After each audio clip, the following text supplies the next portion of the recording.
What's up? Oh, what's up with the what's up? I'm ready, bitch. The haka. I always cry when haka's playing. Really? I do. You suck. We've determined that in previous episodes.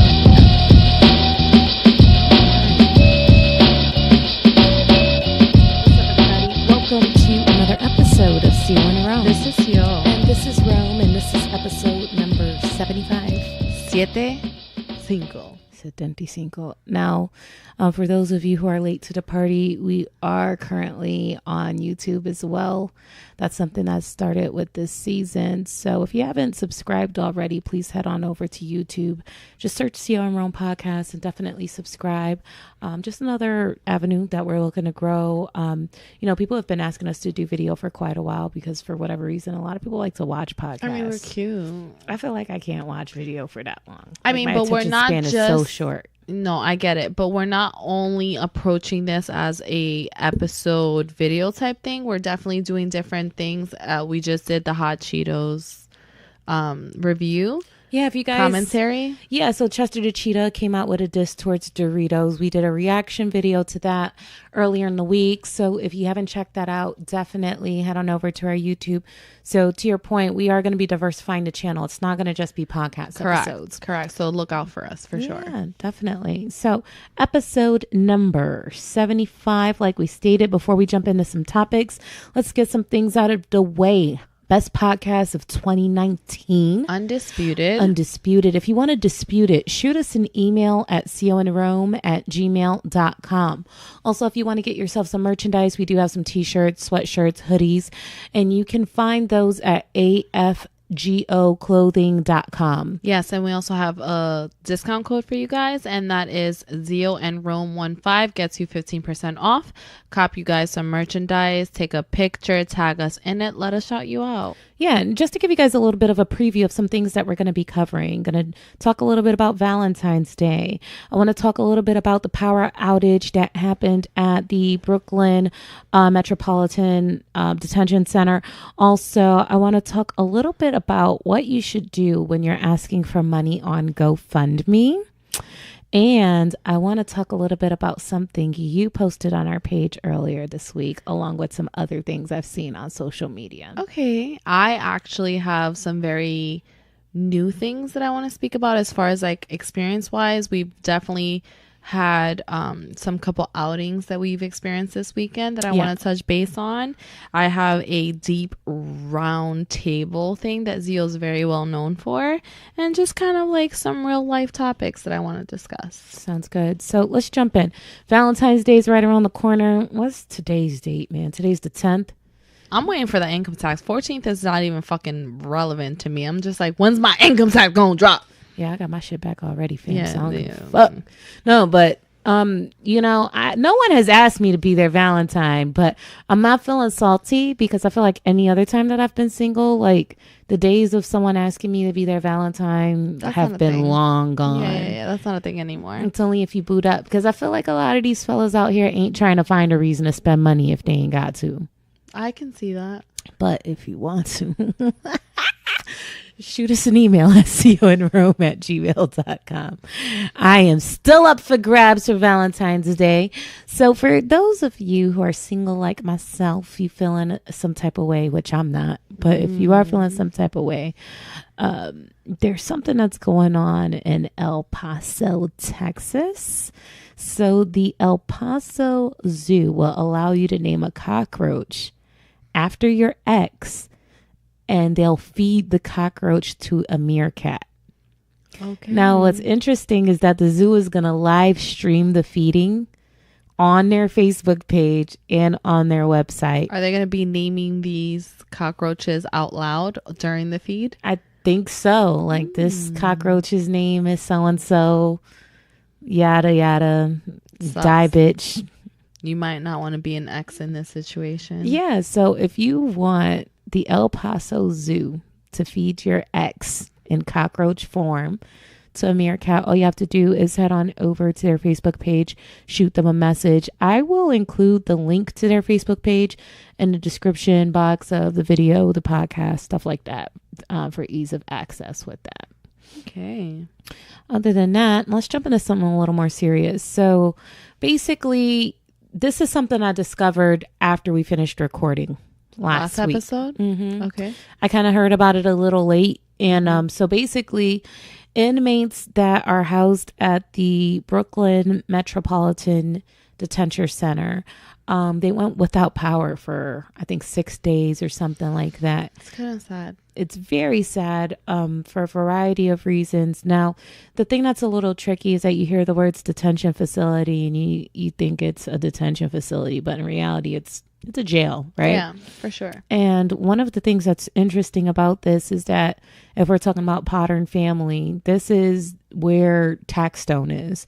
And for those of you who aren't familiar with Taxstone, Shout out to Taxstone. I don't want to say former rapper because rap might still be a thing. Yeah. But he was known for being a rapper at first. Then he got into the podcast game on the Loudspeaker Network.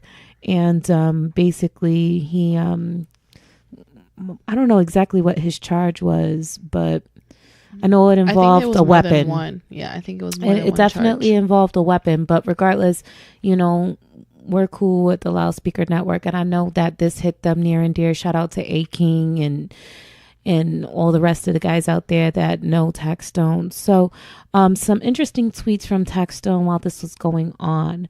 We are on day 6 of mostly everyone at Brooklyn MDC having no food, heat, hot water, or electricity. Officers are threatening to throw inmates in the box despite being on lockdown for almost a week. No one is being allowed to shower.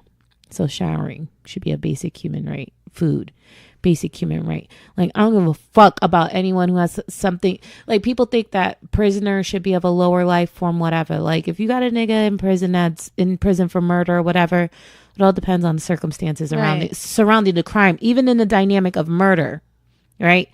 I feel like there's certain circumstances that can alter my perspective of that individual, right?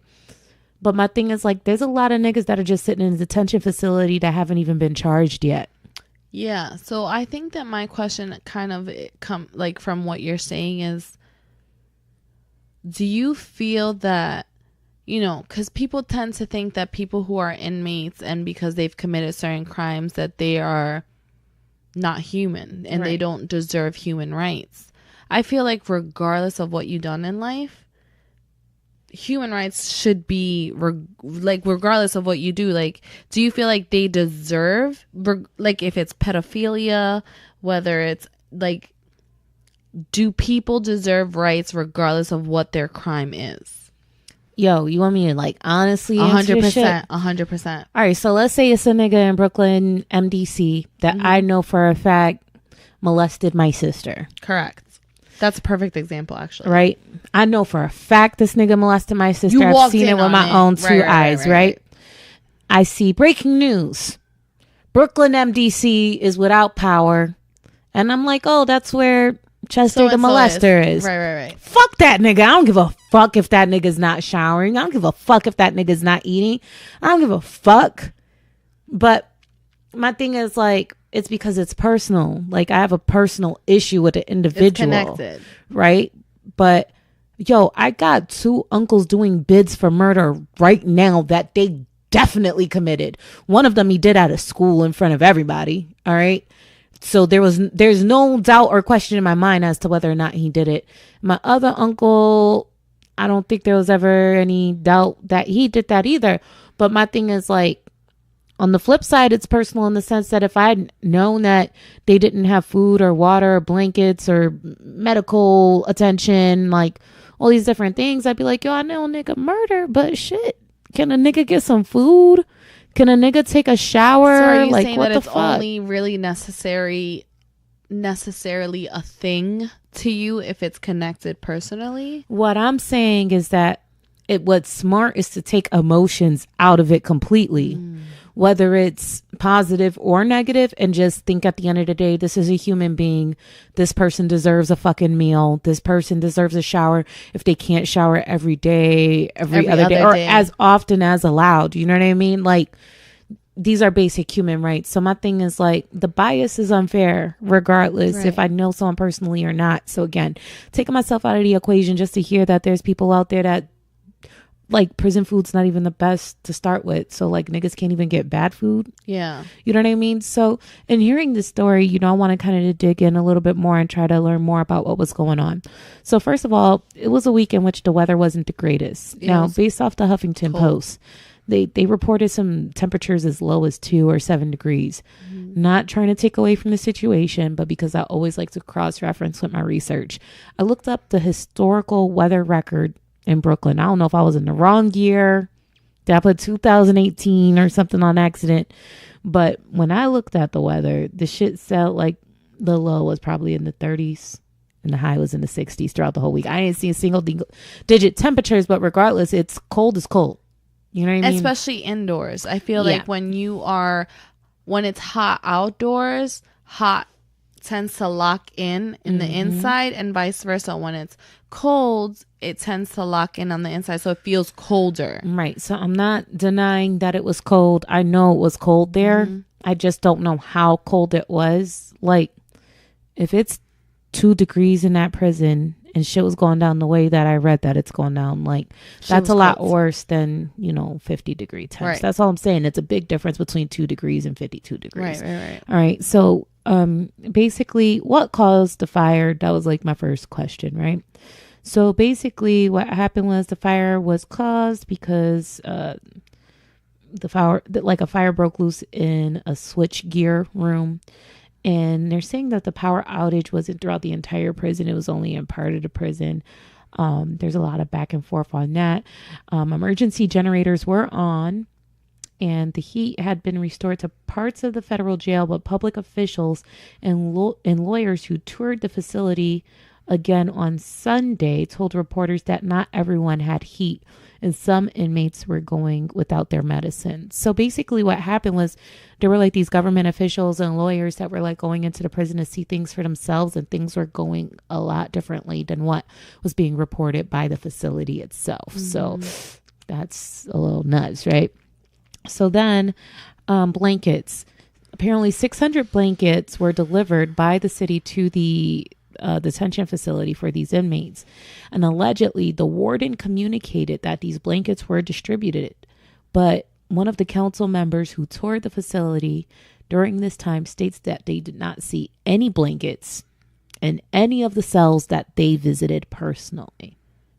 That makes me sad. Investigation. Governor Andrew Cuomo is calling on the U.S. Department of Justice for a full investigation into what is happening at the facility, although power has been restored, to my understanding.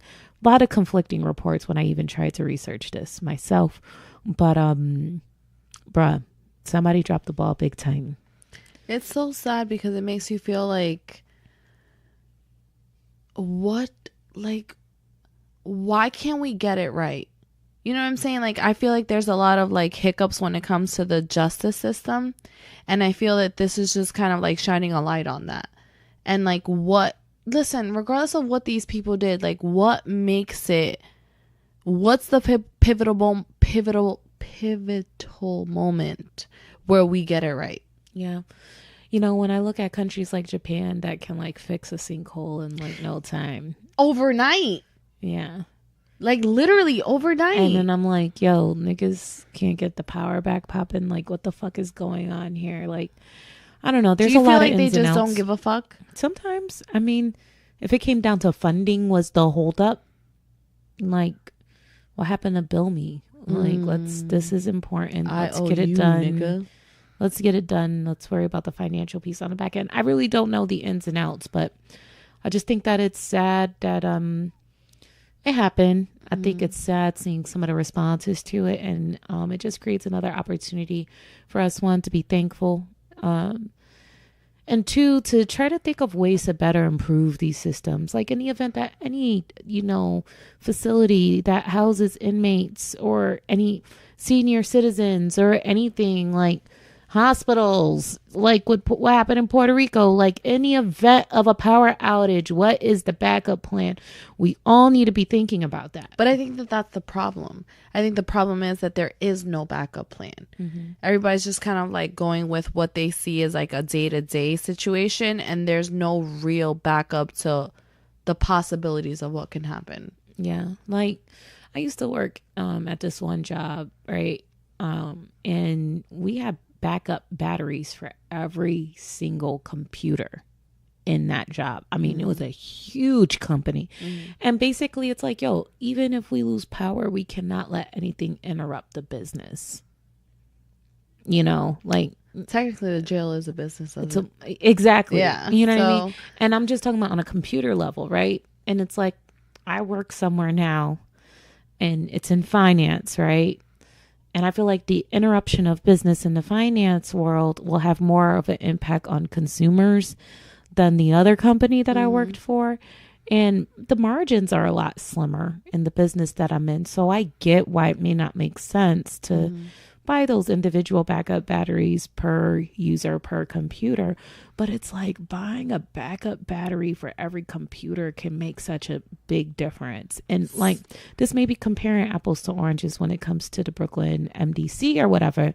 But I'm just saying that people take electricity for granted, like it ain't gonna stop shit. Like electricity is out here stopping shit, fam. And not for nothing, like I think like to kind of like piggyback off of what you're saying, it's a resource that is definitely not shined, all pun intended, on light as far as like what it should be. Because yo, can you imagine? Because we just walk in the house flipping switches and it's like nothing. Let there be light. Like nothing. But was it Hurricane Maria or Irma? I don't know. One of those bitches. Irma came, Maria fucked everything up, I think. Whichever one was Maria or Irma that literally left us without light for 3 to 4 days. I was having a conversation with my kid about that shit. Like I was like, yo, people go without light forever. So you went without light for 3-4 days. I want you to take this situation and be grateful for that. I want you to understand that as hard as this was for you, there's people that go forever with this type of situation. And you're literally going crazy in 3 days. I want you to be aware how that feels. And yes, like it's different because you already have less than with people who are in jail. But listen, fair is fair. I feel that regardless of what the crimes were committed, you deserve certain basic human rights. And I know that now the power's back, a lot of people are going to forget about this story, but I do definitely think that we need to kind of check and follow up on it and see if something's going to be done about this because, again, what happens if the light's not out and these people still go without blankets? That's something to think about. Like, where the fuck were the blankets? You know what I'm saying? Like, what happens if the lights switch back on? Where the fuck are the blankets? Are still not with blankets. Yeah, like, where the fuck are the blankets? These are questions that need to be asked. Yeah, for sure. That's what I'm saying. What you got over there, fam? So we went out last night. Yeah, we did. We went out last night, and for people who are not from Florida, there is a large history of pirates, like pirate invasions, pirate and stuff invasion like that in Florida. Rome probably knows more about it than I do. However, last night when we were out, there's quite a few things that took place. Yeah. First and foremost, I want to speak about my friend's low-key social anxiety a little bit. Yeah. My friend has a little bit of a social anxiety issue. And as we walked in, it was brought to a forefront because as we walked in, I don't know if anyone knows of like the giant Jenga pieces that people play at like bars and lounges. So there was these guys that were playing this large, oversized Jenga piece, whatever. And I'm literally walking and I look back and my friend literally had made eye contact with me. And she's giving me those eyes of like, help, nigga. Yo, here's the thing. Like, when you got hips and ass, sometimes you just like bump into shit and don't even know it. And don't even like realize that like something was obstructing like your pass through game, right? Mm-hmm. And then it's like you don't realize the own strength of your ass. So I had no idea that I was gonna bump into the table where people were playing Jenga, and then like it started wobbling like the Jenga shit, and everyone's face was like, oh, and she's like, no, and I'm like, oh man, I just fucked the party up, and I just got here. Like, fam. how do you just walk in? But so like I'm looking back and I'm like, okay, I need to help my friend. So I'm like picking up pieces, and like the whole time she's making eye contact with me, and her eye contact is like, bitch, we need to get the fuck up out of here as soon as possible. Yo, so everybody was making a big deal. Like, yo, she fucking knocked down the Jenga. And I didn't want to be the knock down the Jenga girl. Like, you know how hard you have to work at Jenga to pull pieces and stack them? And you're like, yo. A lot. I'm that nigga. A lot. Yo, you ever be like winning that? Yo, speaking of, shout out to I Game Around podcast. Yes, we were on his show about a year or so ago playing Jenga, and that was the first time I played Jenga in a long time. Really? And I was like, yo, this game is hard, but I'm doing really good. You know, like you really feel like you the shit when you're progressing in Jenga. And I just came in and crushed dreams with my ass, fam. That's all it takes. Sometimes your ass crashes dreams. Yeah, I'm okay. Like my ass does crush dreams. Are you okay with that? I mean, it depends on whose dreams I'm crushing. Okay. So with that being said, I also want to touch on another topic that happened last night after the Jenga situation. And I definitely need your most honest input on this. Me? Yes. Okay. We talked about it briefly, but I definitely need to touch more on it. Okay. A fight broke out. yeah, it did. A fight broke out while I was in the midst of ordering a drink. Mm-hmm. And it was between, if we want to call colors and races, it was between two Caucasian men. It was between two Caucasian men. This fight was weird, guys. Like, I'm not even gonna. It looked like they was both doing a lot of daytime drinking. They were at the Gasparilla date night parade, whatever. It was. Which started around 6. Yeah. We're in there around 10. So they could have been drinking for hours at that point. They could have been drinking for hours where... Listen, 4 hours of drinking, I understand it. I've been drinking for 2 hours and I'm already a little tipsy.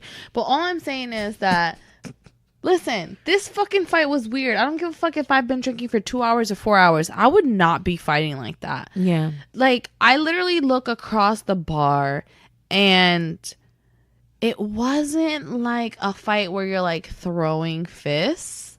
It was like a fight where people were kind of like putting open hands against each other's faces. It was like very pressed. It was like, yeah. And if you're watching a video, it was just like a lot of like pressing. It was like a mush. It was a mush. It was mushes. It was mushes. A bunch of mushes, and because they were so wasted, white, because they were so white, their faces were turning red really quick because you know. When you're lighter skin, you look more red. Right. It's not anything derogatory towards white people, but like all I see is two red faces and a bunch of mushing, and I'm just sitting like all the way across the bar. Like, this what y'all call fighting? So I guess my question comes from this because I'm trying to order a drink while this is happening, right? Yeah. The bartender that is trying to assist me in serving me a drink sees that the fight is taking place and he rushes over to try to kind of like either separate or escort the people out of the vicinity. Yeah. You're doing it. Yeah. I'm succeeding. I feel like it lasted a lot longer than it should have. Yeah, that mush fest was going on for a long time. Quite a few minutes. So my question is, if those were brown or black people, do you feel like it would have gone along that amount of time? First of all, I want to venture to say that I'm 98.752% confident that it would have definitely been more of a violent fight. Okay. Because I feel like when it comes to minorities, Between people them. of color, like when we fight, like if we get to the point where I'm putting hands on you, mm-hmm. It's not gonna, mushing isn't the first move. Like, it's not tactical. Facts. Like, that's just not That's just not how we fight. That's facts. That's Like, facts. even if it's like the girl fighting, it's like it's a closed fist and like just like a bunch of swinging and you might miss, but that's more violent than a bunch of mushing. And I think the more violent the fight, the more compelled people are going to be like, whoa, we need to bring this up. I think they look so goofy with the fights that people were literally just staring at them like amused So by does the that, situation. in your mind, do you feel that that means that naturally people feel that minorities tend to be more violent? That's a piece of it, but I think on a very serious note, I think a lot of the reason why a lot of racist issues and things like that even exist in the first place is because they're afraid of us. You know, I feel that there's a lot of fear associated with the attempt to control us as a people. Perhaps because of our capabilities? Oh, I think physical strength unmatched, intelligence unmatched, numbers unmatched.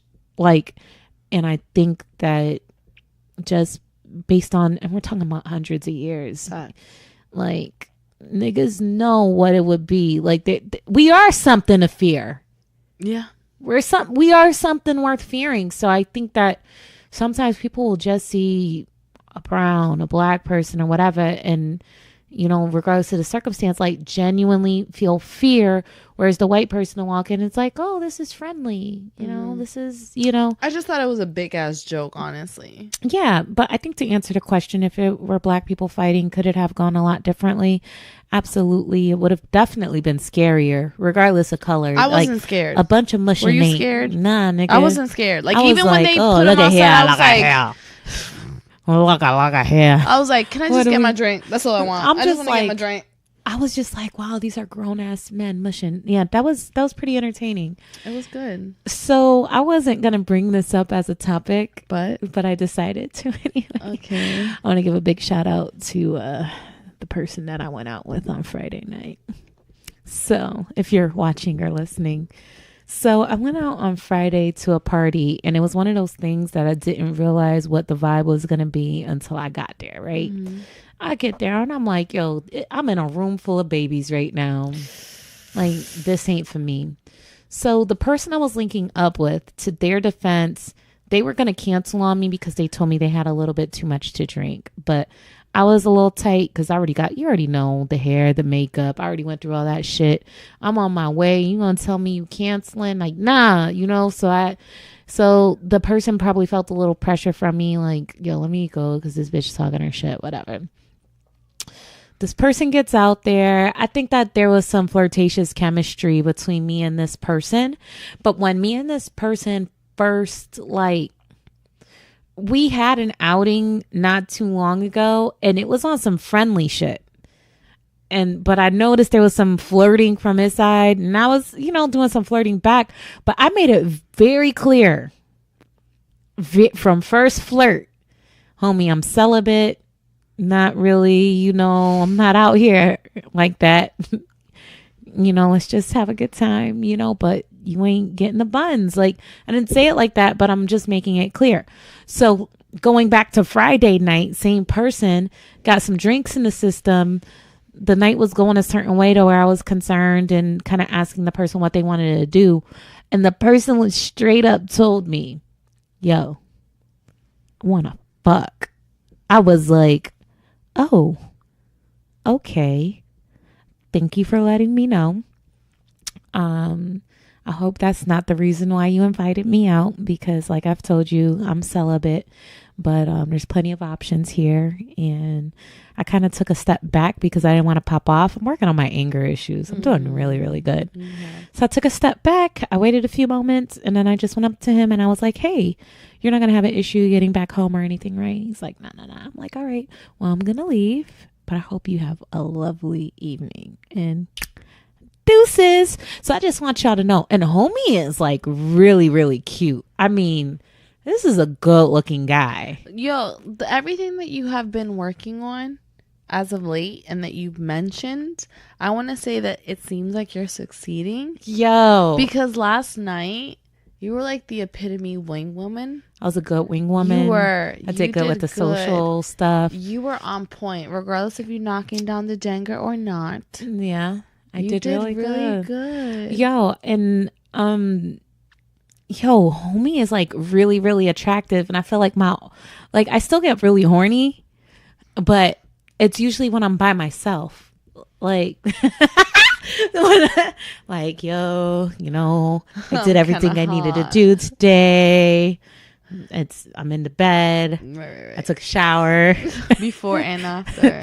I'm ready. Let's do this, But when I'm with this person, like, I feel the chemistry, and I'm like, yo, if I was the old me pre-celibacy, right, I'd be like, yo, like, I'm getting this, fam. Like, I would go for it, but I feel no temptation. Like, I don't get anywhere in my encounters with men to where I'm like, oh my God, I want it so at all bad. Like, I haven't. There was okay. In general. So there's this one person, I think I talked about it during the Fresh Room episode. Mm-hmm. There's this one person that I really, really like a lot. Mm-hmm. I feel like if anyone was to break the celibacy, it would be him. Mm-hmm. But even in that circumstance, it can't be just casual sex. It has to be like defining. It has to be like, okay, this is something special's happening here. I'm not going to just like get it popping just because. Like, I'm not breaking my celibacy for nobody. Just on some king-worthy casual, royal shit. Like I told you, it gotta be king dick. Yeah. It gotta be king dick. Like, that's it. Like, period. Who am I? It's so interesting. You're a newfound person. There's this guy that I've been like chatting with him a lot. He's a man of a particular age, so I feel like he's kind of like a mentor to me. And I feel like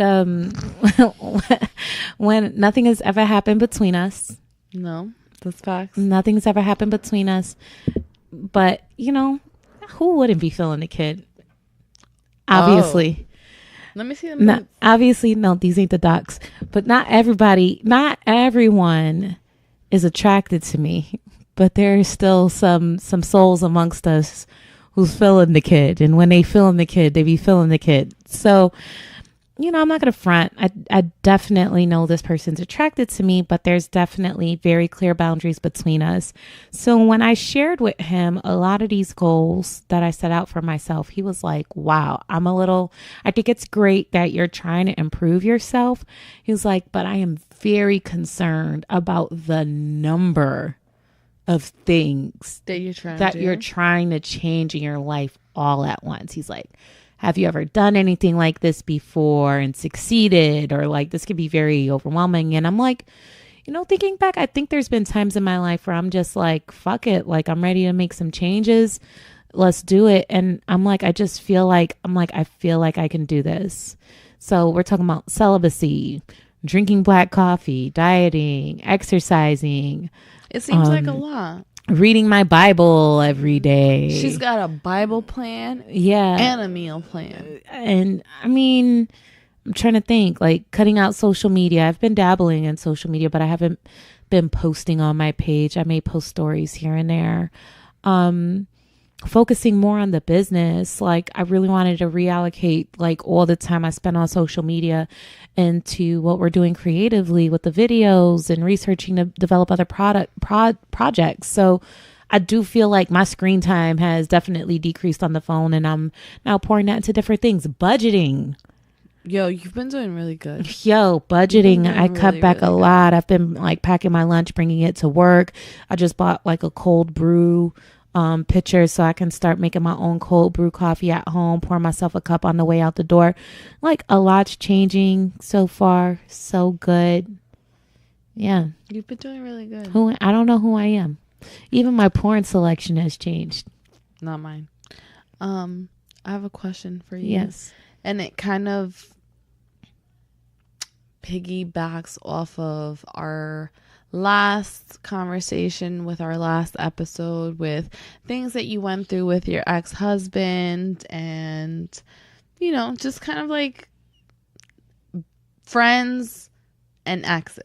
That's the best way that I can explain it.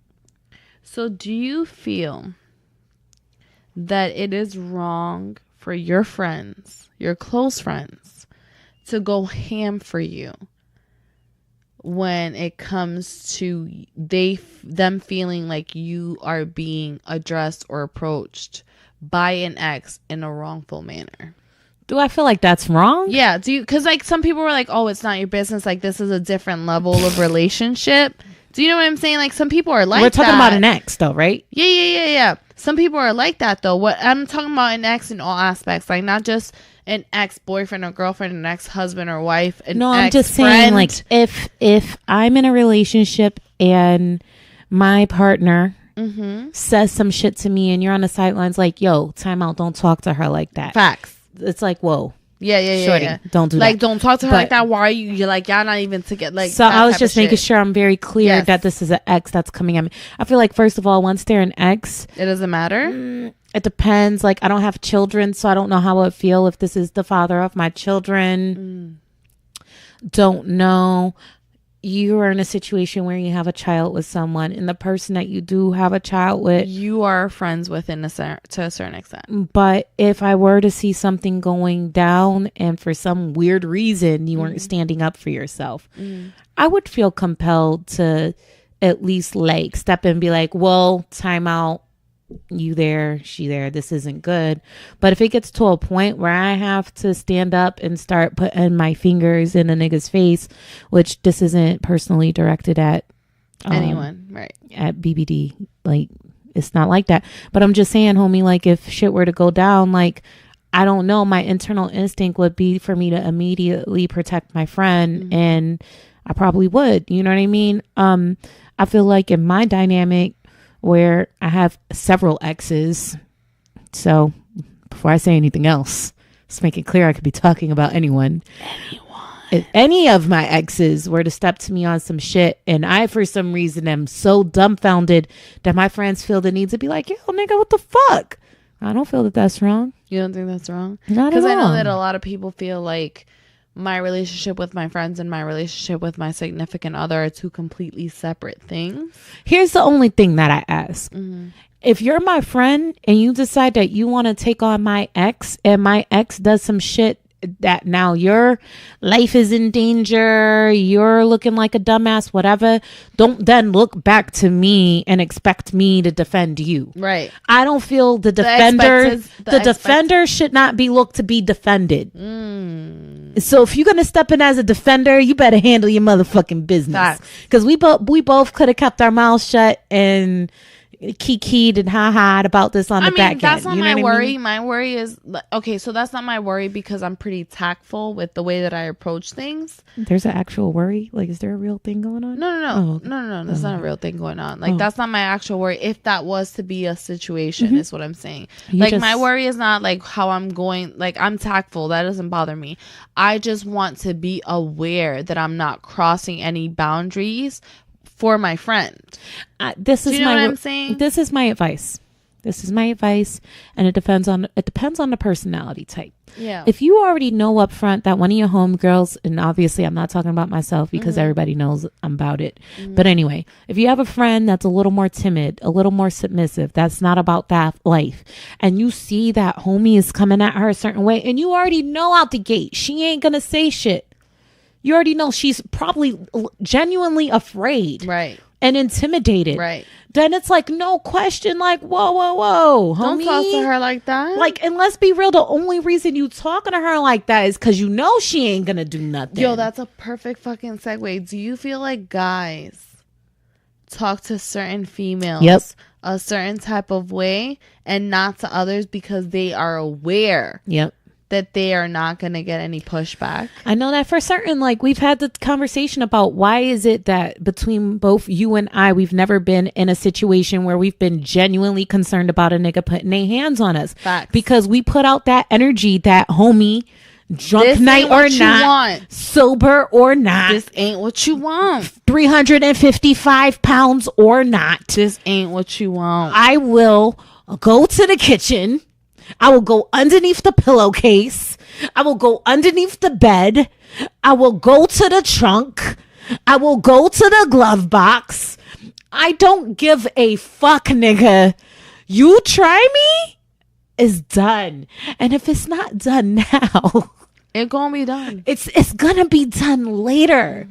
And I know that that's not the sexiest thing, but I just think that everyone deserves to know and understand the consequences of their actions should they decide to violate me. That's all.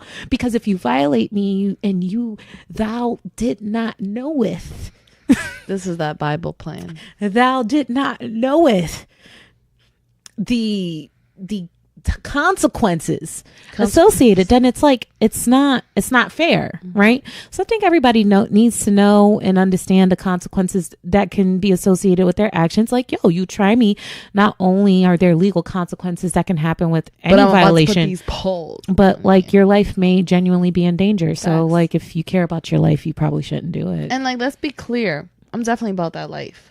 But let's also be clear that if I feel like I am so about that life, but I still can't put damage to you, I know a couple niggas I could fucking call that could put that damage to you.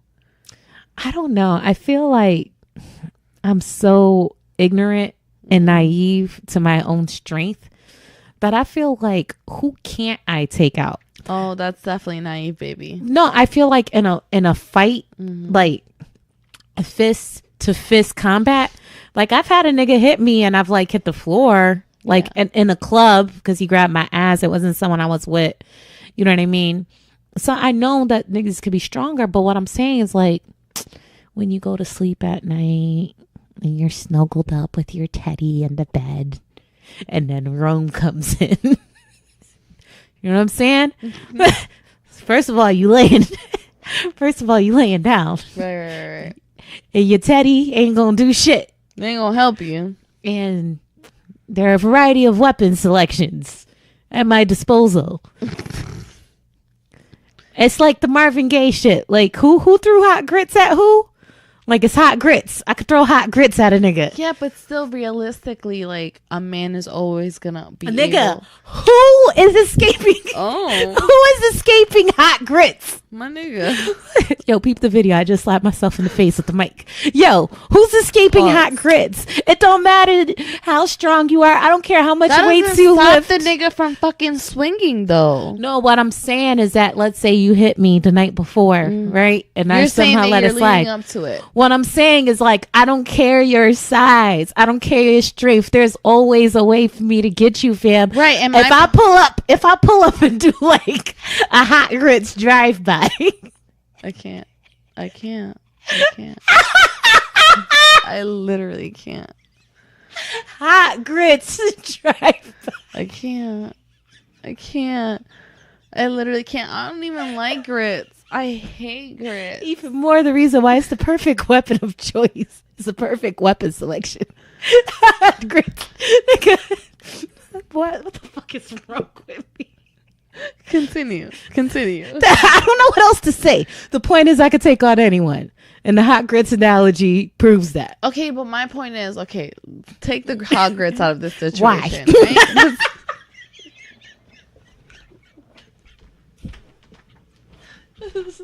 Why?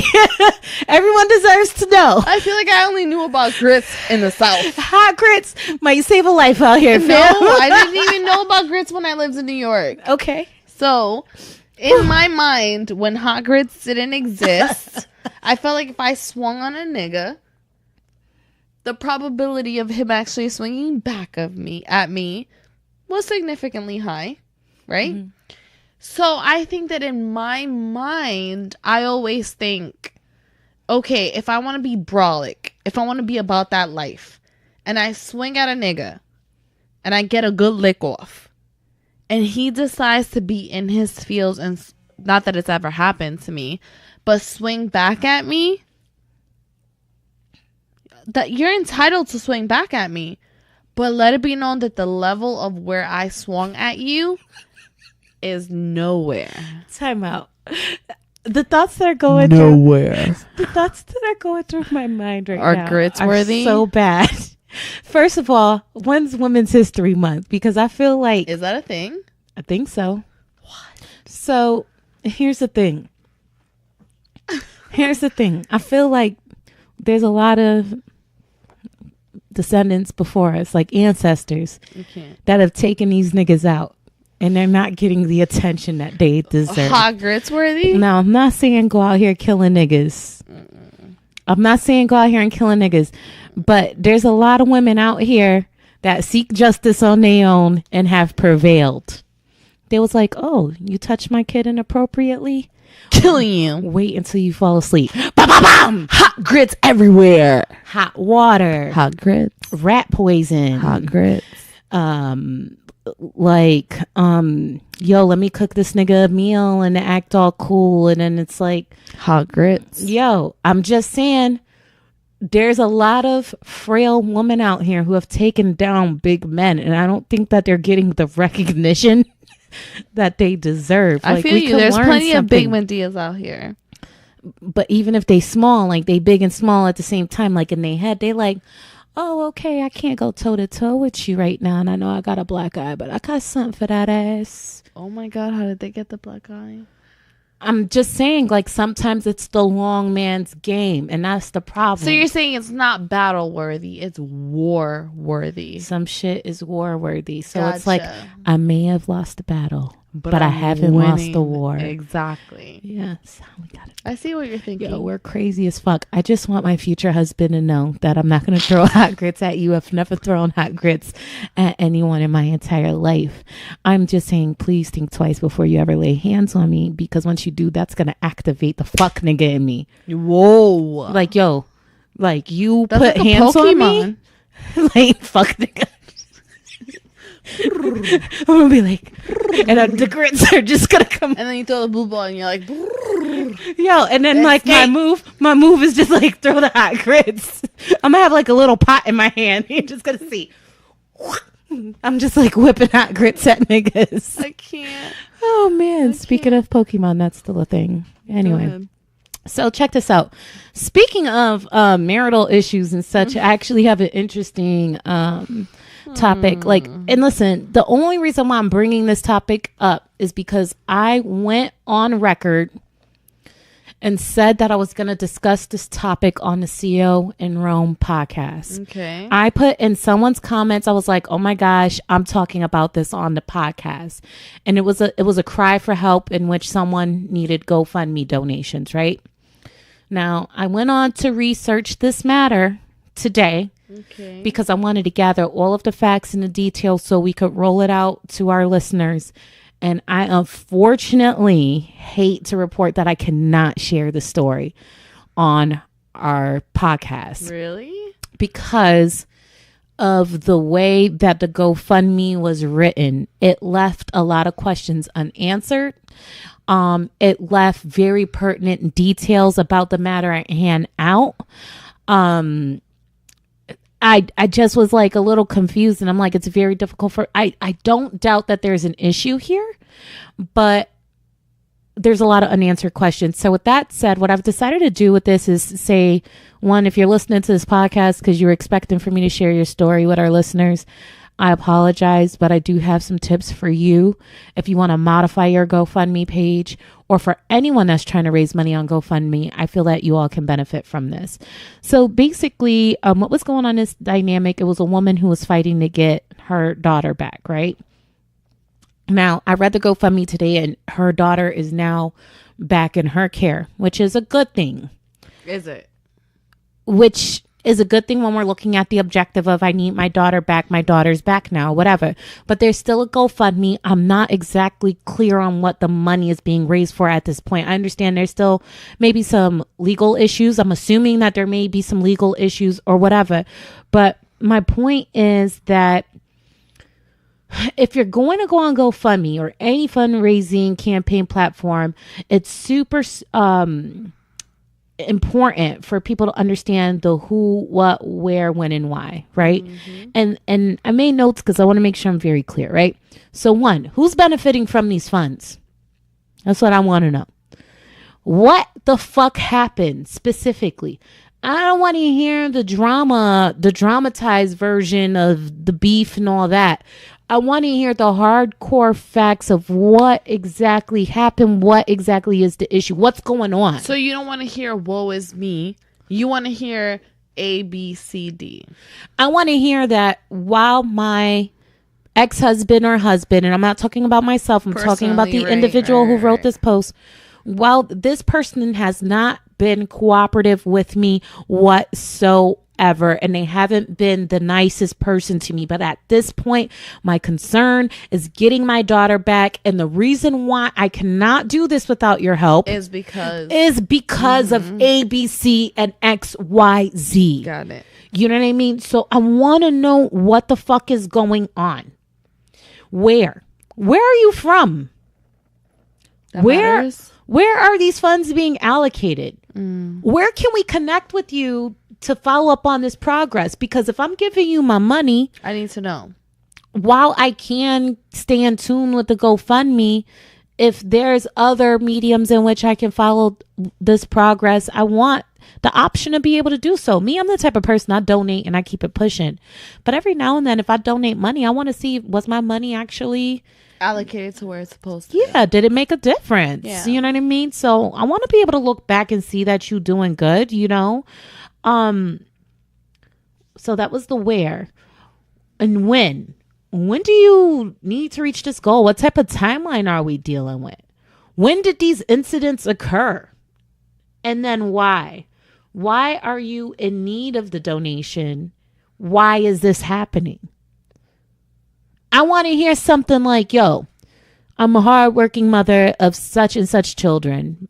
And while I pride myself in being able to take care of my kids, the reality of it is that I don't have $20,000 sitting around so I can pay an attorney to do ABC and XYZ.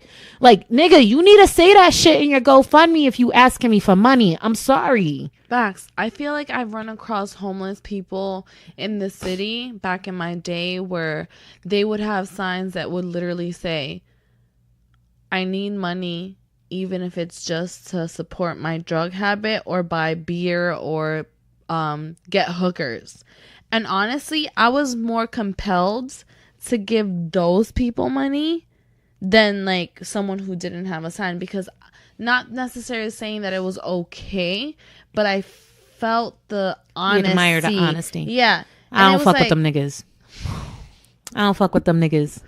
It was real though. It's real, but my thing is like, not lie to I'm being me. an enabler though. Yes, you I'm really enabling are. you. That, you really that are. You're like, oh, if I want cigarettes, if I want whores, if I want beer, and if I want not to work, it's cool because I know a nigga's gonna give me money, so I can continue to be homeless, which is cool. Like, I like this bridge, I like this box, I like being under this underpass. I got like mad homeless homies. They like we stick together. Got it. Like, yo, if you're not throwing them hot grits at a nigga, like, I'll eat them. Yeah. Oh, yo, being homeless, like, I got food, but damn, would a cold beer be nice? Listen. Like, I'm not doing that, man. Fuck y'all. Listen, we all have our vices, though. No. And I'd rather you be honest about what you're going to use this for. Because I can decide with your sign, and I'm reading it, that I don't want to give you money. Yo, this is going to make me sound like a fucked up person, but I don't donate to homeless people no more. I'm gonna tell you why. So you're celibate. I'm gonna tell you why. Okay. I work at a bank, and ask me how many homeless clients I've served. These niggas be having money, okay? These niggas be having money, and while it's not a lot, they out here playing with y'all. Not every single person, but a lot of these niggas want to be homeless.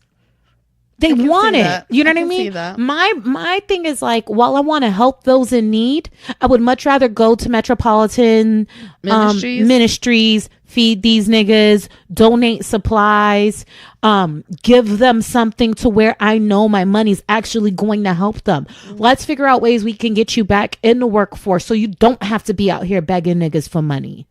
I don't want to be handing my money to someone and legitimately questioning whether or not my money is genuinely going to benefit them. But that's kind of shine light on what I just said. You don't know if your money is going to benefit them. Yeah, but I don't feel like by you being like, yo, let me get some beers. And I'm like, yo, I respect that. Go get you a beer, fam. Your life is hard. Yeah. I don't admire that because I'm like, nigga, fuck that. You're homeless. You should stop drinking.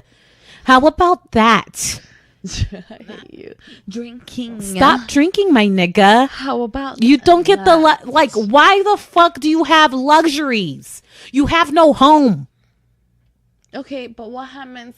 Hypothetical. Mm-hmm. Okay, there's a homeless guy that has this type of sign that I'm speaking of. Mm-hmm. Right? He served us in the army. Mm-hmm. He dedicated 10 years of his life. Let's throw in that he has psychological issues. He has PTSD. Okay. Drinking gets him over. It makes the situation a little bit easier to deal with in comparison to what the state, the government, is willing to assist him with. Because we know that our veterans are not necessarily taken care of the way that they're supposed to. Right. He's being honest with you. I just want a beer. He's homeless. I just want a beer. Yo, if you serve this country, I am going to feel a different way about you. Why? Man, these niggas choose to put their lives on the line so for us. So it's dependent on what you choose to do with your life is basically what you're saying. Yo, you put your life to serve us on the line to serve me. My nigga. How many beers you want? Let me serve you, my nigga.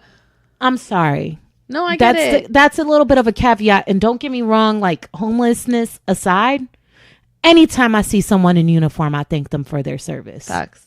Like, that's just the nigga that I am. But you are aware that I wear camo all the time. I love camo. Because I admire you niggas. I love camo. No, I just love camo. But I'm like, yo, I'm a soldier in the streets. You a soldier to these real life situations. I wanted to find something that rhymed, but I couldn't. But the thing is, like, man, it's just, wow, that's a really big decision to make with your life. But like, you do understand that about, let's be 100, 60% of these homeless people are literally people who have served. I know that we have a lot of homeless veterans. That's a big fucking problem. Yes. It's a big fucking problem. A problem that is not discussed enough. I feel like it needs to be discussed more. It needs to be shined on. It needs to be told as far as why we are in these situations. Why are they not getting assistance? Why is it that someone can serve our country and put their life on the line every day for years? And we're literally looking at them when they come back like, it's real life out here. So let's add another layer to this. Okay. We clearly identify that I'm a little bit biased with the military shit. Clearly.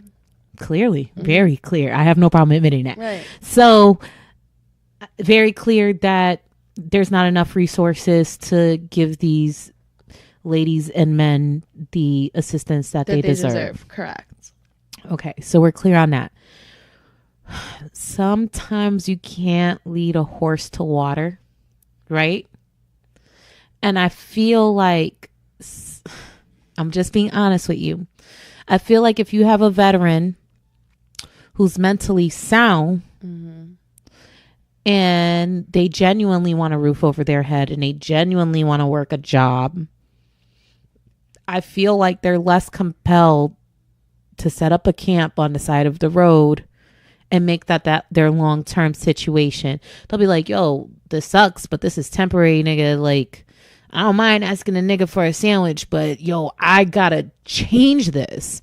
Whether you're a veteran or not, I just feel like sometimes the individual has to I feel like there's different types of homeless, bruh. Like, I see homeless that want to be homeless, whether they're a veteran or not.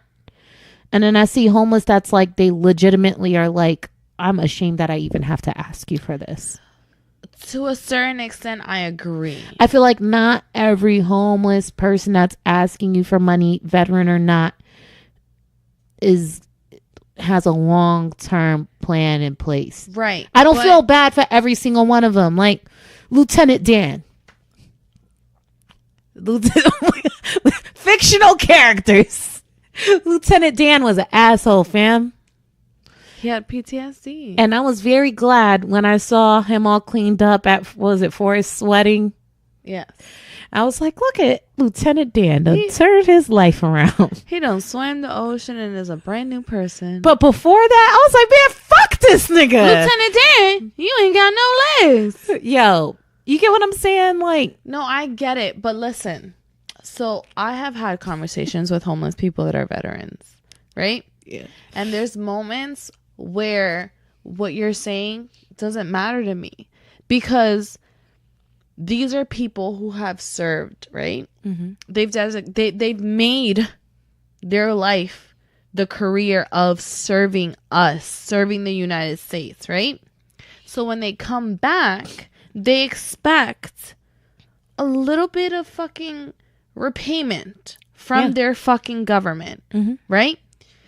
And granted, a lot of these people come back fucked up because of what they've seen, because of what they've experienced, because of the losses that they've occurred, whether it be like within their own human bodies, whether it be like friends, whatever the case may be. I've known people that have had such issues that now they're fighting with disability, they're fighting with the VA, they're fighting with government pension, and all of these things contradict each other. So while you're trying to get your disability, the VA is telling you that you can't get served because you have this issue pending. The fucking government is telling you that you can't do this because you have this pending, and all these things need to just figure themselves out for you to be able to just live a regular fucking life. So with all of these things conflicting each other because you experienced something by serving the fucking United States of America, like, it doesn't make any sense to me. I need to take a time out really quick. Okay. So first of all, this goes back to the first conversation we were having about basic human rights. Right. So whether you're a vet or not, I feel like everyone deserves food, water, shelter, all that. That's it. So I don't want to sound like an insensitive fuck that doesn't give a fuck about homeless people. What I'm saying is that if I were to give money to every single homeless person that asks me for money, I feel like I'm not being effective. I feel like there's other things I could be doing to actually better this be situation. better. And I just want to make sure if I'm pouring my money into something that my dollars are going to be as effective as possible. And I feel like the panhandling piece isn't the best way for my dollars to be effective. So that's the first piece of this. The second piece of this, when I was making the remark about homelessness as it relates to veterans and such, you know, I feel like there are some of them that like have very severe mental issues, others that have just like subtle, mild things going on, so on and so forth. I feel like in the extreme cases, these motherfuckers should be in facilities that can help them focus on making sure their mental health is in check. But do you realize how even that is a problem? And I see how that's even a problem. So my thing is like, I do still have bias where if someone served this country, I'm going to feel more compelled to give them some money. But my thing is like, when I say you can't lead a horse to water, I feel like the same nigga that's sitting in front of me asking me for money to get a sandwich or a beer or a hooker. And I were to say, CO, let's say you're the homeless nigga, right? CO, how about this? Not only will I give you a sandwich and a beer and a hooker, right? Hookers on deck. Not only will I give you all these things, I'll give you a home. I'll give you rent free for 3 months. I will set you up with a job interview. I will give you everything you need that's going to help you properly transition and get on your own 2 feet. And the nigga's like, oh shit, this is great. how many of those people are likely not to go back to their previous life of being homeless, even if I laid it all out for them? I can only speak from my personal experiences. I'd say a lot of them would take that upon themselves to actually want to succeed. I think that that's like a common misconception is that a lot of these homeless people don't want better for themselves. I feel like that there is a significant amount of homeless people that prefer the homeless lifestyle. I feel like while there's a lot of people are like, damn, provided the opportunity, man, that shit could change my life. Let's do this. But I feel like, unfortunately, I wish I knew the number, but there's a large percentage of homeless people that like it. Mm-hmm. And I'm sorry, I see with my own, they're just like, nah, nigga. They're okay with keep your house, keep the rent, keep the shower. I just want a beer. Yeah. You get what I'm saying? And that's the problem between me deciphering, like, who do I buy the beer for? Who don't I buy the beer for? Like, my thing is, like, if you like being homeless, like, homie, I'm gonna support that. And it's very difficult to tell who's who and what's what. There's so many different layers in all of this that make it feel like it's not fair for me to give to one and not another. Right. You get what I'm saying? And that's what makes it difficult for me to pick and choose and decide who is deserving of this. And that's what prompts me to try to find new ways to give back effectively, especially for those who are taking the proper steps to try to get back on their own I definitely get it. I just feel like from my personal experience, and like, I don't just ever give money or food to these people. Like, I genuinely try and have conversations with them. Mm-hmm. And for the majority, the people that I have had conversations with, and like they've shared a little bit of their history with me, it's a really sad situation. Like, it's not like they chose to just be like, I'm just gonna be on the street today because I don't fucking want to have to pay these bills.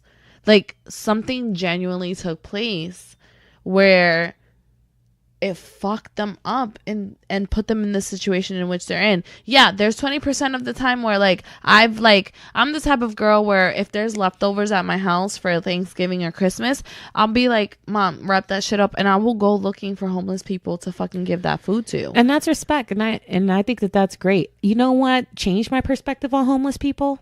Having a conversation with a homeless person. And the lady, in terms of me giving, the lady told me, I asked her, like, how did you end up in this situation? And I think she said, I have bronchitis. I was a nurse. Because I had bronchitis, I wasn't allowed to work my job anymore. So I lost my job. And I'm like, well, how about getting control of the bronchitis? There's got to be a way. She was like, well, I smoke cigarettes and I can't quit smoking. So I can't get rid of the bronchitis, which means I can't work, which means now I'm homeless. No, and you I'm can like, definitely quit smoking. You get what I'm saying? So I feel like after I had that conversation with her, and I recall it vividly, I think I was 19 or 20. I was leaving David's bridal from my first engagement. And I just remember the exact time and place. Because, just in case any of us are questioning whether or not I'm attractive. I just remember that. And when that did happen, I was just like, wow, like, there's actually homeless people out here that don't care. And then you got like those TV shows that are like exposing people who pretend to be homeless, but they are really not. And I'm just like, wow, I need to be very careful and mindful of who I choose to give my hard-earned dollars to. No, and I get it. Yeah, I'm not trying to beat a dead horse. I want to have compassion for the people that truly need it. We just have to find ways to better identify those who are truly deserving. I agree with that. And the nigga that rolls up on me and says, I want a beer, that's not enough. I mean, if you're a homeless veteran and you're telling me that you want a beer and the government's not assisting you in any way, and I'm gonna ask questions to follow up on that, I might get you a beer. That's all I'm saying. And if I just left the strip club and threw like $200 at a bitch, fucking Naked Hustle, I can get you a couple dollars. Yeah, catch me on the right day. Yeah, that's all I'm saying. Panhandle by the strip club. That'll increase your returns. Not for nothing. That's actually really if smart. I become homeless, that's what I'm doing. I'm picking a corner by the strip club. Smart. You're so smart. It's the hustle. So another thing. I don't want to get too deep into this topic. Okay. But Confidence posted a meme on Instagram, and I forget exactly what it said, but it was like, fellas, if your woman is depressed, you should do this, you should do that, cook her a meal, rub her feet, encourage her, tell her she's beautiful, bop, bop, bop, bop, bop. And I'm like, all this sounds good. Listen, this is what I have to say. As a woman who's been through a lot of trauma, especially in the last couple of years, I look back and realize, wow, I was depressed. At the time, I didn't realize I was depressed. But looking back, I'm like, yo, I was depressed. And understandably so, I done got hit by a bus like several times back to back to back. Like, okay, I get it, right? So I have split thoughts about this, right? The first side of my thought is like, yo, if you're depressed and you're going through issues, you can't hold the next person accountable for your emotions and your issues. So my expectation is not for my man to be like, peep that I'm depressed and that it's on him to cheer me up. It's on him to pull me out of that. Like, no, he's not a fucking mind reader. He's not a psychologist, psychiatrist. He's not those things. So I don't think it's fair to be like, I'm depressed. You should do this for me. That's not reasonable in my opinion. However, I do feel that there's a certain sense of social responsibility, whether it's a romantic partner, your spouse, your best friend, that if they are depressed, for you to attempt to find ways to connect with them and to add a layer of goodness in their life. Why don't we go to the salon? Why don't we do this? Why don't we do that? And be patient with them and talk to them and encourage them and all those things. I feel there's a social responsibility. And I just feel like with men, because they're not as in tune with their emotions like we are. And sometimes they just be seeing us bugging out, but they don't realize that there's really something going on inside of us that's causing us to bug out, that they don't take a moment to pause and be like, yo, all they think is this bitch is crazy, but they're not like, babe, what's going on? Like, what can I do for you? How can I rectify this situation? And if we don't know what the situation is, like, let me just do for you. How can I serve you? Do you feel like men struggle with that? Yes. Yes. I'm not talking about anyone specific. I'm speaking very generally. Men are less compelled to be like, sweetie, like, what's going on? What like, do you think is that issue within men that makes them have to struggle? Biologically, they're just different. No, and that's and fine. Not all of them. I don't know what. But that's the thing, though. You just pointed out the key factor in this whole situation is you said not all of them. So what makes? Sometimes it can just be genetics, bro. I don't know. But you're saying that. But if men are all wired the same, they're not. You're right. They're not. But so then it comes to upbringing. Like, do you know what I'm saying? Like, I can't say I can say that's a big part of it. If your dad scolded you for being emotional and called you like, nigga, you better stop crying. Like, you a man. Men don't cry. I hate that. You never saw your dad taking care of your mom when she was PMSing. Which is a real thing, guys. You know, you never heard Pop say like, hey, your mom's really emotional right now. Give her a break. Space. Yeah. Give her, like, I'm going to cook dinner tonight. Let's let mom have some time. So she, like, if son never saw dad taking those pauses to take care of her, like, to him, it's like a thing that it's not even on his fucking radar. Yeah. You know what I'm saying? So upbringing can be a part of it. I feel a lot of things when it comes to personality can be genetics. The only reason why I'm saying that is because everything's down to my mannerisms. The way I talk, certain habits that I have, I see it in my father. Yeah. There's things that my brother does that I see in my father. And it's just like, sometimes things are just, you know, a little bit different. And then sometimes it's choice. Sometimes niggas are dealing with their own internal battles that it's hard for them to remove themselves from their own shit to focus on what shorty's going through. Right. Like, unfortunately, there are a lot of men that are stuck in relationships that are not serving them well at all. Mentally, physically, emotionally. It is fucking draining you. But you stay in these situations. Like, niggas will stay in situations until it becomes life-threatening. They be like this close to the hot grits, nigga. Hot grits is dangerous, my nigga. They be like this close to the hot grits before they're like, okay, that's enough. Because niggas like just shit to be like cool or like they just try. Yo, a big deal will be just on the table for a nigga and a nigga will be like, yo, tomorrow's a new day. You know what I mean? They will just wake up every day just hoping that whatever happened, like trying to block out what happened yesterday. It's sweeping underneath the rug. Yes. It's sweeping underneath the rug. I just feel like men just are like, yo, as long as I got a sandwich, my video game, a beer, Netflix, some chill. pussy, like I just want to block all this other shit out. They're really good at blocking things out. That's a defense mechanism. Let's block it out. Bitches to be like, nah, nigga, you ain't blocking shit out. Here's the issue. So I feel like men are just a little desensitized to the emotional elements and things that come on with themselves, and sometimes in observing that in their women. And I'm not saying it's all men, but what I'm saying is this.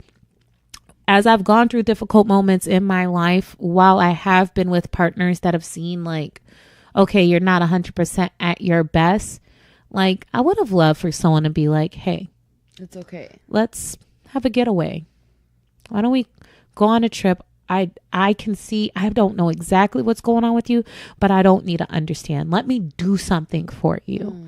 Like try to brighten up my life, you know? And there's going to come a point where I'm going to have to take steps for myself, but I want you to put your hand out and be like, nigga, I'm here for you. Yeah.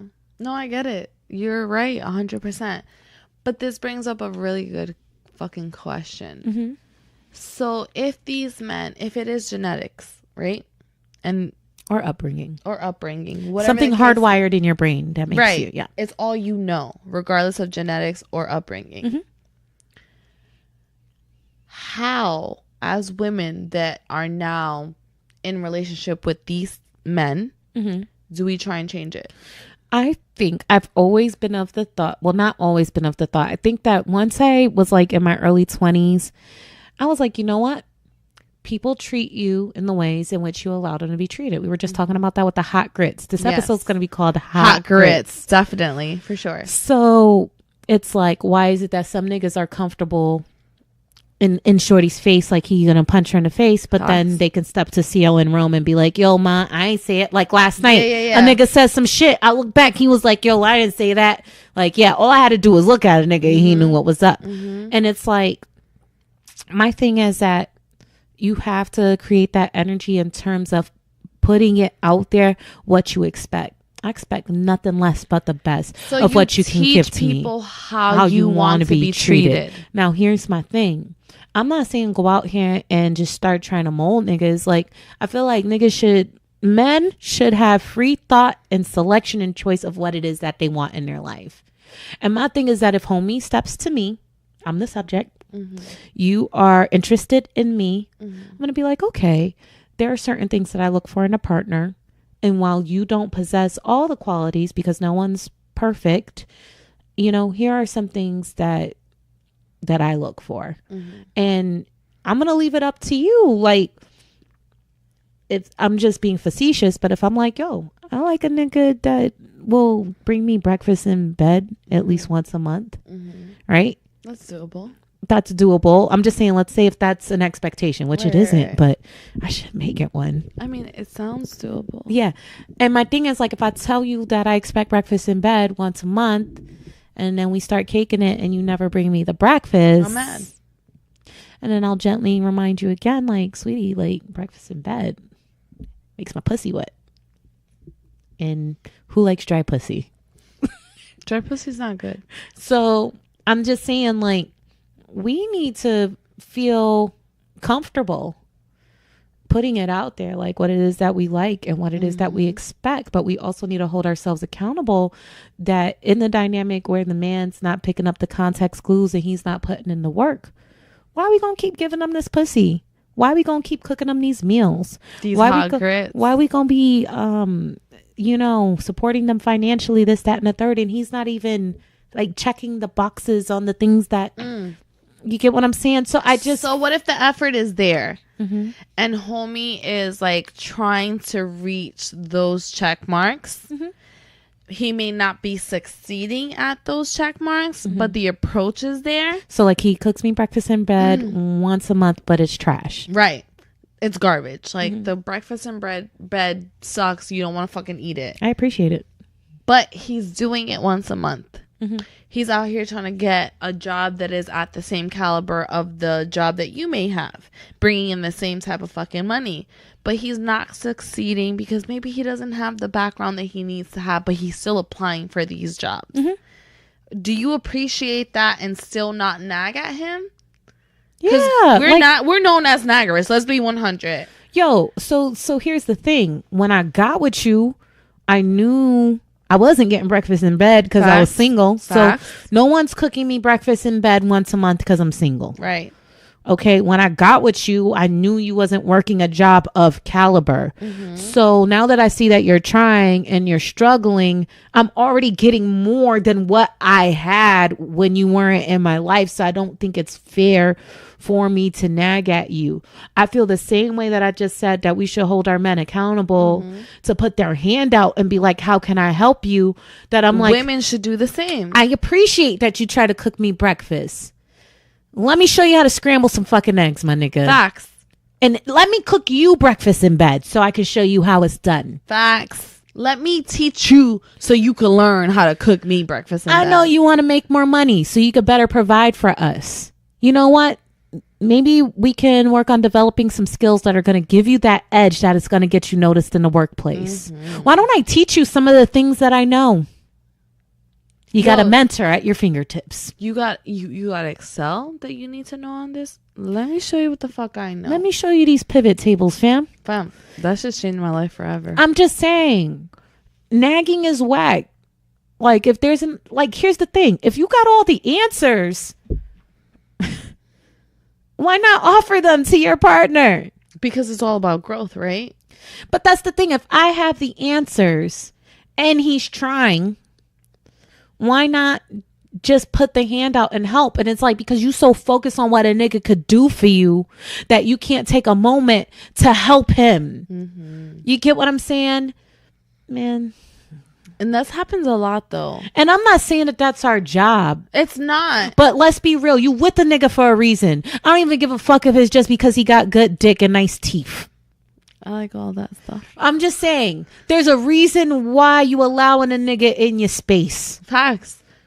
Because nice teeth and good dick is not enough. That'll get you in the door. That'll get you in the door for sure. Like, it might keep you around for a long time. I'm not gonna front. But there comes to a point where even that may get tiresome.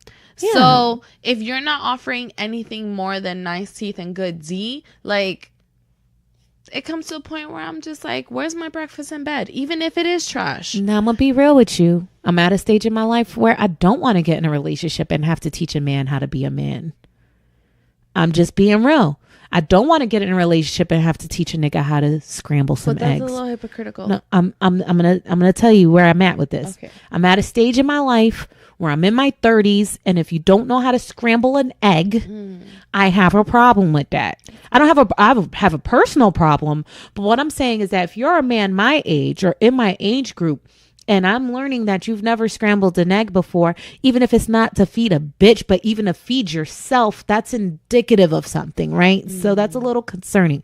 But, you know, if that's the only flaw, you can't scramble an egg, I can work with that. You know what I mean? Now, if it's skills in the workplace, my nigga, like, you should have already wanted some of these things before you decided to put yourself in the game and wanting to court a bitch like me. I feel like a lot of people need to focus on their personal self-development. Got a perfect model right here. But focus on your personal self-development before looking to jump into relationships with people, and make sure you have those basic fundamentals together. Now, if you got two people that are learning and growing together, that's absolutely beautiful. That's what I'm trying to do. I'm trying to build and grow together with someone, but you got to be somewhere close to my level for us to grow to the heights. I'm like, nigga, I'm trying to be a millionaire. What's like, that's the shit I'm focusing on. The phrase that you always use, equally yoked? Equally yoked. And we don't necessarily have to be like pound for pound equally yoked, but we got to be in the same wheelhouse. You know what I mean? So my point is this: it's not so much on the females or the men in the situation. If people would just take a moment to slow the fuck down, let's stop getting people pregnant before you're even actually in committed relationships where you want to spend a life. Let's stop building families before building careers. Let's stop let's stop jumping. Growing in ourselves before we start trying to make other people be who we want them to be. And you can't cry over spilt milk. So I'm not faulting anybody that's already in a situation. But what I'm saying is, before you jump into the next relationship, make sure that you can bring something to the table before looking to receive something from it. And that way we can live a life together where truly, genuinely making each other happy. It's happy, it's healthy, because we're both happy and healthy individuals. Because you have to be happy within yourself before you come into a situation where you're trying to make someone else happy. Because if you're not happy within yourself, no matter what that person does or doesn't do for you, it's not going to justify whatever the fuck it is that you want in this relationship. So if I get with someone who's a mechanic, they don't make nearly as much money as I do for whatever reason, because they like repair scooters. They repair scooters or some shit, right? But they have repair more than just scooters. I'm just saying, you're a scooter repairman, so you might not make a lot of money. That's all I'm saying, right?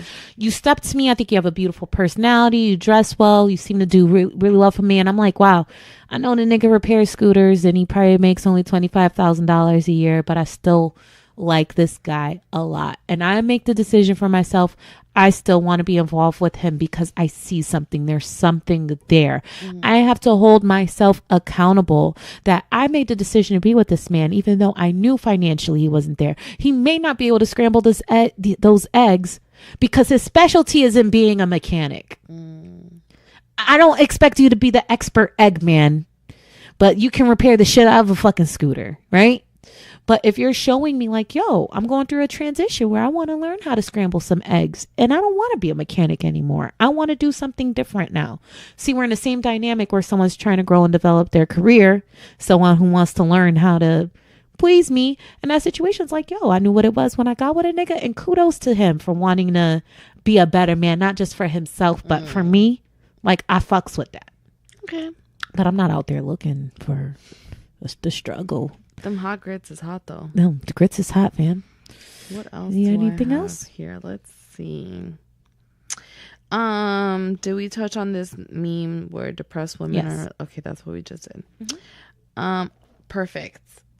We can discuss this because it's a segue into a serious conversation, and it's something that I've heard a lot, or I've read a lot on Twitter from multiple people, and I kind of want to get your thoughts on it. Okay. How do you get your heart to understand what your mind already knows? I can't. I can't, nigga. Next topic. Yo, I'm going through that problem right now. Yo, I'm gonna just be transparent. This had nothing to do with you, but I understand how it works. Man, I'm serious though. There's this person because it's real. There's this person that I am so like, I don't like the word infatuated, but I can't think of any other word. No matter what, like my mind is like, bitch, this nigga don't want you. And it's nothing personal. I think the person thinks very highly of me and likes me as a person. I just don't think they're romantically interested in me. So I'm like, yo, bitch, like forget about this nigga. Like, just forget about him. Just let him go. Like, it's That's not what that your type mind of party. is telling you. My mind is like, Ma, it's not that type of party. Let it go. But your heart is telling you. Today, I'm going to let it go. Okay. I even hit a nigga up and be like, yo, got to create some distance between us because I just don't think it's healthy for me to keep close proximity because I know I have feelings for you that go beyond friendship. Sorry. Next day, I'm like, yo, what you doing? Yo, you want to grab a drink? Because it's like my heart is like, no, bitch. There's something special right there. And my mind is like, bitch, why are you doing this to yourself? I don't know. One thing I noticed, though, is that there's some guys that have been interested in me. And I mean, sending flowers to my job, asking me what I want all the time. And I know I'm like 0% interested in having something romantic. They'd be like, yo, when I make you my lady, blah, blah, blah. And in my head, I'm like, it'll never happen because I'm not feeling you. And what I noticed is that just one day they decide to just stop talking to me. And I know they feeling the kid. And I'm just like, is that what I'm supposed to be doing? But I'm like, I can't. My heart is still like, But that's a problem. Yeah, definitely. That's a problem. Because let's say that someone is genuinely 100% upfront with you, right? Yeah. And the person tells you, listen, this isn't what I'm looking for. Yeah. There is a situation where this can possibly lead to something, or it may not, or I see you as a friend and only a friend, and they're clear as day, or they're just like, you know, like fixating on the fence on whether or not this is a situation that can or cannot happen. But ultimately, the scenario is that they're honest with you, right? Mm-hmm. So if they are honest with you and your mind is aware of everything that they stated, why is it such a problem for you to still... The heart wants what the heart wants. And that's fine, but we're only doing damage to ourselves. It's not a choice. But it is. No. I didn't choose for my heart to be Okay. You need some hot grits in your life. Yo, I just be like, yo, fuck this nigga. Not in a bad way. Like, I want all the best. But like fuck this nigga. Not in a bad way. I really want to fuck this nigga. No, not fuck him like penis in your pussy. Like, oh, that's what I was talking about. When I'm like, it's just like, yo, just stop looking at this man as a potential romantic option. He already told you that's not where he is in life. And I'm just like, yeah, I get that. Let's text. Stop trying to invite him places. Like, just leave it alone. Like, logically, I get it. But then I just go to bed at night and I'm like, man, what a beautiful fucking soul.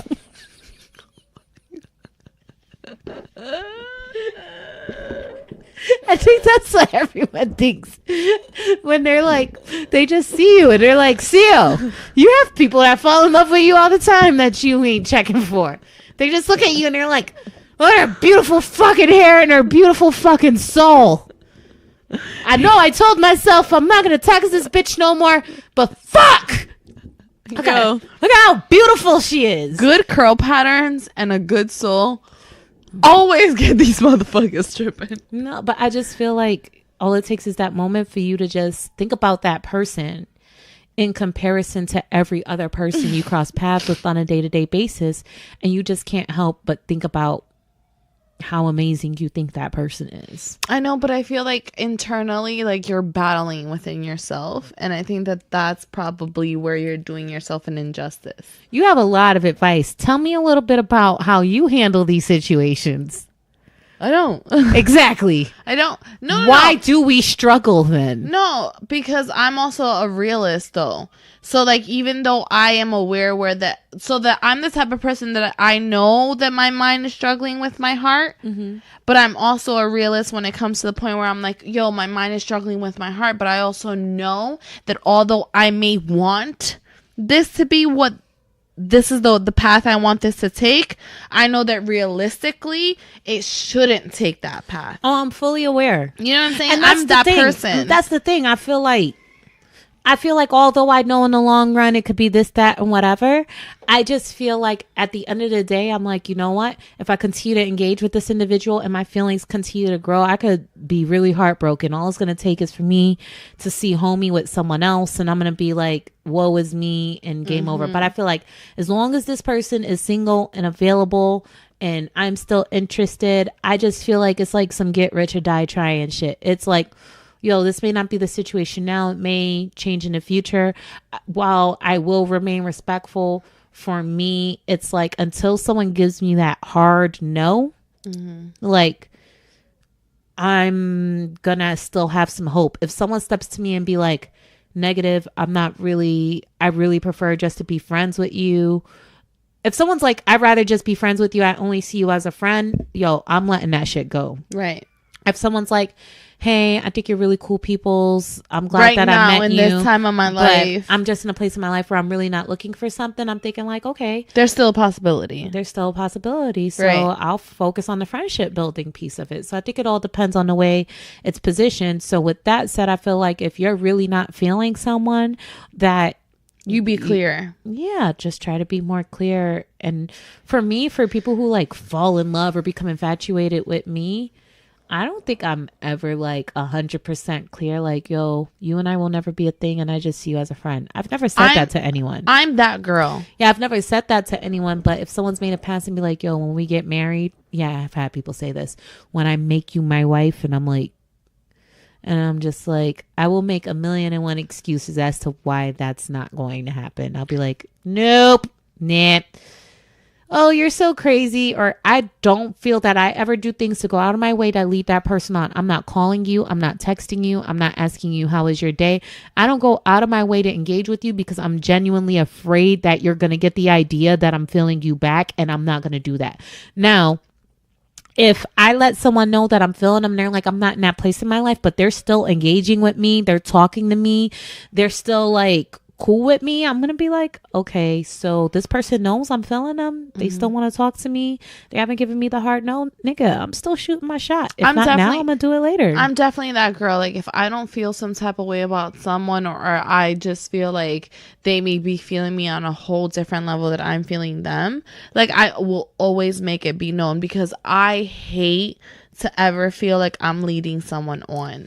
Yeah, I mean, I haven't been in a situation where someone has verbalized to me up front that I want to be with you, that I'm already friends with. Usually they just come out the gate like, whoa, shorty, I'm feeling you, blah, blah, blah, blah.